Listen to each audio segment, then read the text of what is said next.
রাজধানীর কৃষিবিদ ইনস্টিটিউটে দ্বিতীয় দিনের মতো যে সংস্কার নিয়ে জাতীয় সংলাপ চলছে সেখানে কথা বলছেন বক্তারা। সরাসরি চলে যাচ্ছি আমরা।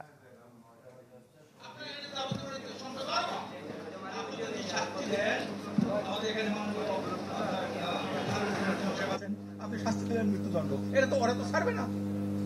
তাহলে এই যে আপনি আইন করলেন, বিচার করলে শাস্তি দেবেন, তাকে দেখে আনবেন, কি হবে? এই জন্য আগে দরকার রাজনৈতিক সংস্কার দরকার।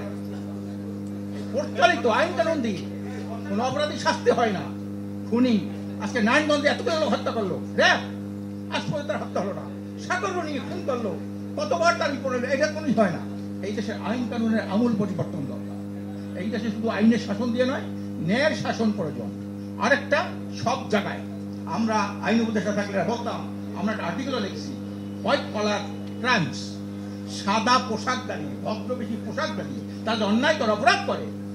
আজকের আওয়ামী লীগ যে এই যে আন্তর্জাতিক অপরাধ ট্রাইব্যুনাল করছিল, তাতে কি বিচারপতি তাদের, আওয়ামী লীগের উকিল তাদের, সবকিছু পুলিশ তাদের, একচাটিয়া ভাবে। আজকে তো সেই অপরাধের জন্য বিদেশি আইনজীবী আনতে দিল না, এখন ওই আইনজীবী এসে বসছে বাংলাদেশে। তাহলে বোঝা গেল আমি দেশ কিন্তু আমি চালাই না। এই তৃতীয় বিশ্বের রাষ্ট্রগুলি কিন্তু নিজের সক্রিয়তায়, নিজের কি কয় মানে বৈশিষ্ট্য অনুযায়ী দেশ চলছে না। কাজে আপনি সবচেয়ে বড় চ্যালেঞ্জ, আপনি যত আইন করেন, যত কানুন করেন, হাসিনার জোরান টোটাল আওয়ামী লীগকে নিষিদ্ধ করেন, ছাত্রলীগ করেছেন, যুবলীগ সবগুলো করেন, কিন্তু ওখান থেকে কিন্তু যে ইশারা দেবে তারা, সেই ইশারাই তো কথা বলতে হবে। এখন তো কত কত দল আওয়ামী লীগকে পুনর্বাসন করতে চায়, এটা কার ইঙ্গিতে?